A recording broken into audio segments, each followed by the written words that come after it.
Lord of the Flies Summary and Analysis. Chapter 1, The Sound of the Shell. Lord of the Flies is the first and most acclaimed book of William Golding. It is a tragic parody of children's adventure tales like Coral Island. Even Golding borrowed Coral Island's two main characters' names, Ralph and Jack, for his book. But unlike the optimistic air in Coral Island, Golding focuses on the evil nature that underlies even the most civilized human beings and examines man's internal struggle between good and evil. Since its publication in 1954, the novel has been widely regarded as a classic. Lord of the Flies is about a group of English schoolboys stranded on an island. During a nuclear war, a plane carrying a group of boys is shot down and crashes into an uninhabited tropical island.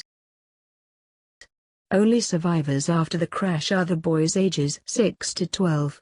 When it reveals they are alone without adults, the boys realize that they have to fend for and govern themselves. They begin to their new life full of excitement and try to form a culture similar to the one they had before. But without adult supervision and constraints of society, the order they tried to create gradually breaks down. Eventually the boys turn against one another in the face of an imagined beast. The first chapter, The Sound of the Shell, begins with the description of a 12-year-old boy with fair hair who explores the jungle.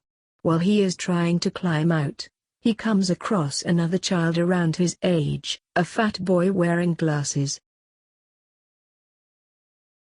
We learn, through their conversation, that they were on a plane that evacuated the schoolboys from a war zone. But the plane was shot down and landed on this island. All the adults in the plane were died. Also, it reveals that there is a nuclear war in the world.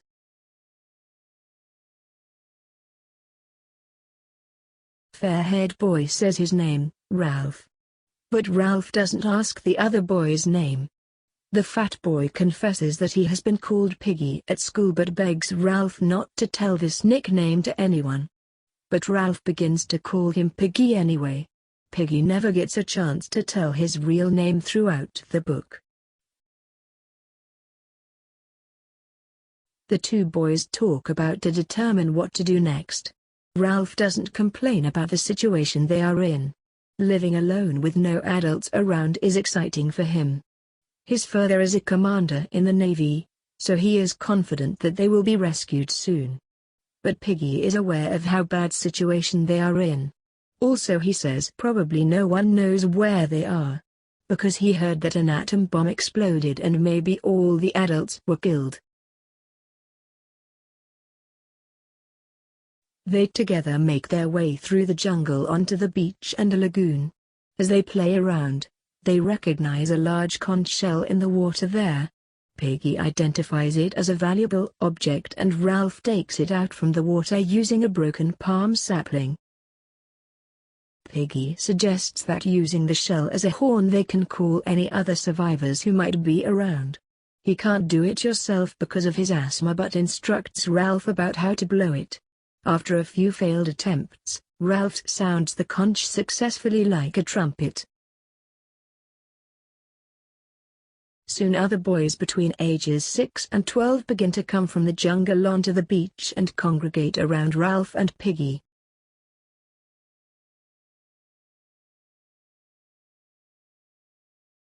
Lastly, a group of boys, all dressed in black robes with crosses and caps, come in two parallel lines. They have a very impressive but intimidating appearance and led by a boy named Jack Merridew. We learn that they are the choir group and Jack is their leader. Jack asks where the man with the trumpet is. Ralph explains there is no man and it was just him using the shell. When the boys realize that there are no adults around, they want to choose a chief to decide things. Jack says he is the head boy at the school and leader of the choir, so he should be the chief. But another boy suggests that they should vote for the chief. There are only two obvious contenders, Jack and Ralph. Even though Jack has natural leadership qualities, All the boys except the choir members vote for Ralph, because he is the boy who blows the conch, which has a strong impression on the others. This democratic election shows that initially they still has some rules similar to the civilized world. Jack is disappointed after the election. So, Ralph offers him to remain in charge of the choir boys who will become hunters. Jack agrees. Ralph's first decision as chief is set off an expedition to determine whether or not they are really on an island. He chooses Jack and Simon to come with him to explore. By this, severe friendship develops between them.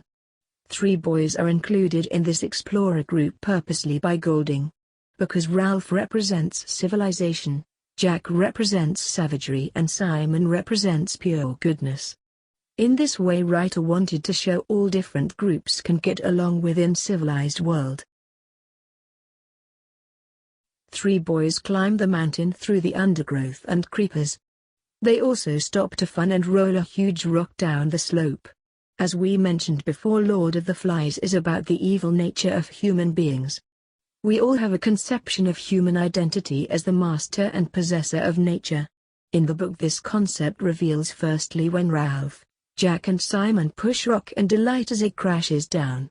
This is the beginning of the need to destroy.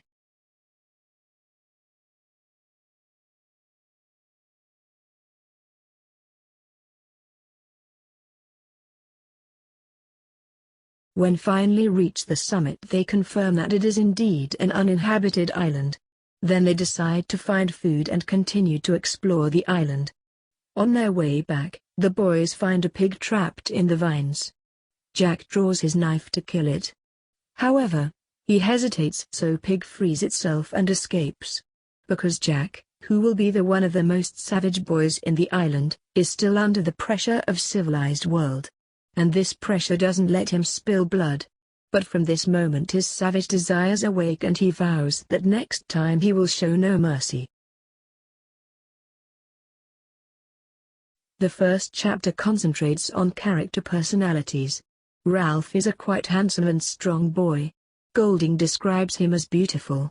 In contrast, Piggy is overweight and the only boy in the group who wears glasses. He is the subject of ridicule in his school. He has asthma, doesn't know how to swim. Ralph is brave and has self-confidence. On the contrary, Piggy is wimpy. He is singled out by the other boys after a short time they met. After calling Fatty by Jack, Ralph interrupts and reveals his nickname Piggy. He is made fun of even by the little ones. No one likes him throughout the story. In this chapter, Golding also gives some clues about boys' psychological states and intelligences.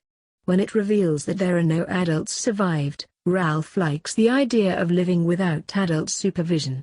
He is ignorant of facts. But Piggy, who has rational intelligence, is not pleased and aware of without adults. They have to do things by themselves. So the life in the island will be hard for them. Jack Merridew is the only boy who insists on use his last name. He thinks Jack is a kid's name and he is not a kid. The group that led by him is more organized than the first group of children. Also, everyone in his group takes orders from him. It shows that he is a natural leader and has the ability to keep the others in line and order. However, the boys choose Ralph as their leader and this decision brings a disappointment for Jack. But he never gives up his passion for governing to others. He also believes that they will definitely be rescued. These are thought will contribute his behaviors later in the book. Becoming leader of the hunters reveals his desire to kill. Also, he is an abrupt and aggressive boy and symbolizes savage side of humanity. Another important character in this chapter is Simon. His name first appears as the fainted boy in the choir. We learn in this chapter he is a mild-tempered boy. But further psychological states will appear in following chapters.